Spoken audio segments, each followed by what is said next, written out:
Good morning, good day, church day, Lord day.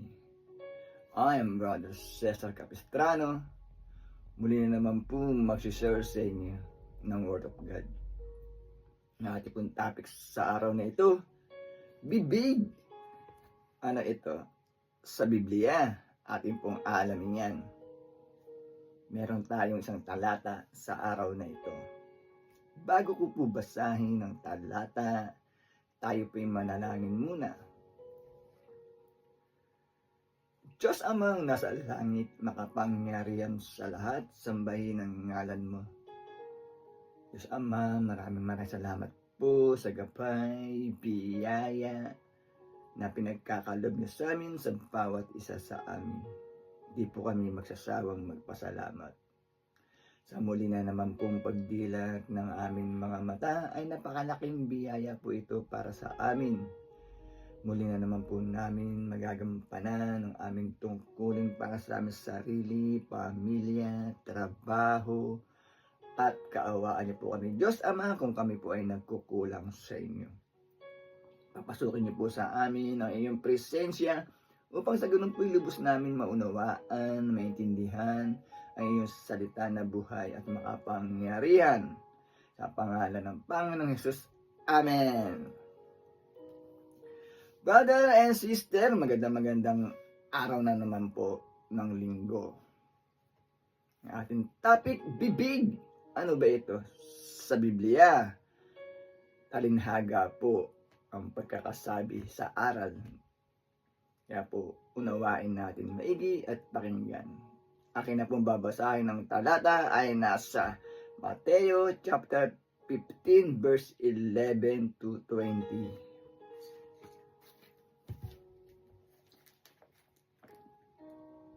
Mateo chapter 15 verse 10 to 20. Verse 10. Pinalapit ni Jesus ang mga tao at kanyang sinabi, makinig kayong lahat at unawain ang aking sasabihin. 11. Hindi ang pumapasok sa bibig ng tao, kundi ang lumalabas ang nakapagpaparumi sa kanya sa mata ng Diyos. 12.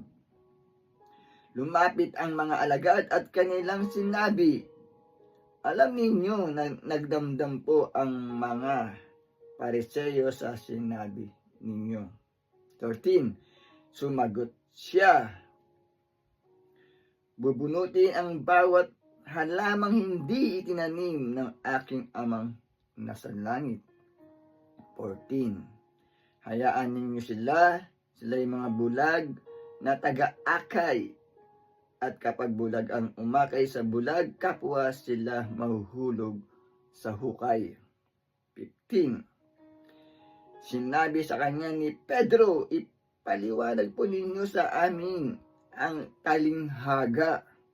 16. At sinabi niya, kayo man ba'y wala rin pag-unawa?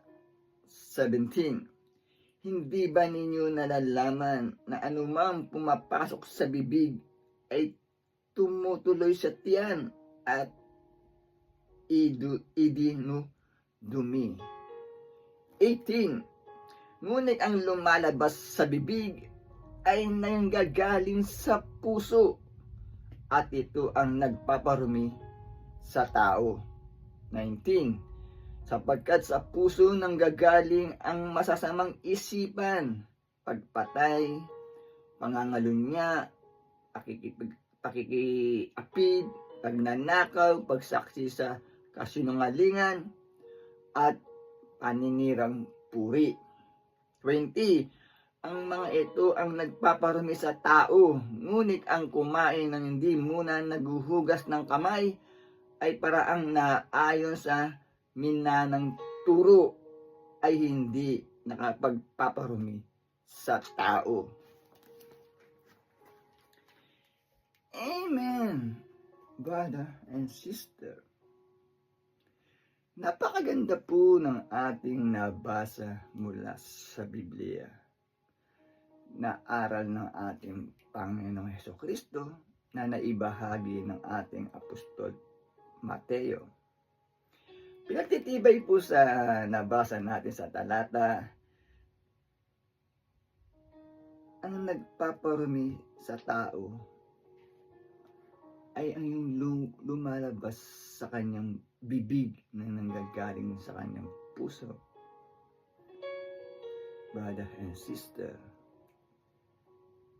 itong mga kaugaliang ating nabasa, ng mga nanggagaling na ilalabas ng bibig na nanggagaling sa puso, mga pakikipag-apid, pagsisinungaling, pagnanakaw, pagpapatay sa mga tao, mga kaugaliang hindi kalugod-lugod sa ating Diyos Amang nasa langit, ito daw po ang nagpaparumi sa tao at hindi kalugod-lugod sa ating Diyos Amang nasa langit, brother and sister.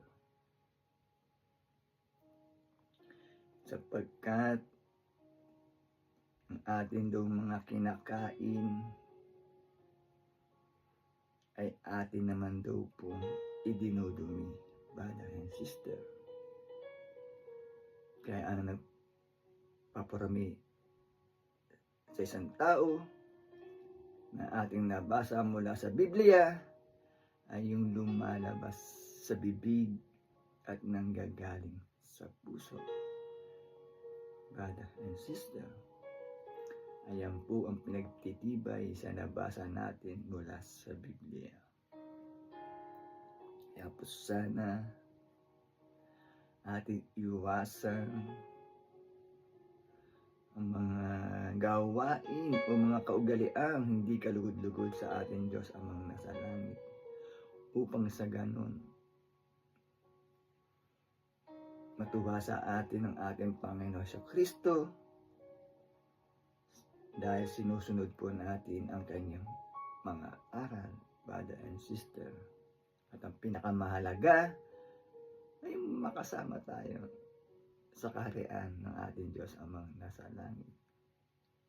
At mabigyan tayo ng gabay sa araw-araw ng ating Diyos Amang nasa langit, brother and sister. Kaya iwasan po natin ang mga kaugaliang hindi kalugod-lugod sa ating Diyos Amang nasa langit, brother and sister. Napakaganda po ang ating nabasa mula sa Biblia. Tapos sana wag po tayong manawang makinig every Sunday na aking po ibinabahagi na salita ng Diyos na buhay at makapangyarihan, upang sa ganun pa magkaroon tayo ng kaalaman, gabay at control dito sa sanlibutan. Magtatapos na po yung ating topic, tayo po manalangin muli. Diyos Amang nasa langit, makapangyarihan sa lahat, sambahin ang ngalan mo. Maraming salamat po na pagpakinig na naman po kami ng iyong salita na buhay at makapangyarihan na nagbibigay lakas po sa aming katawan at spiritual. Maraming salamat po. Sa ngalan ng Panginoon Hesus. Amen. Brother and sister, maraming salamat po sa walang sawang pakikinig. Lagi po tayong mag-iingat at magdadasal. God bless to all.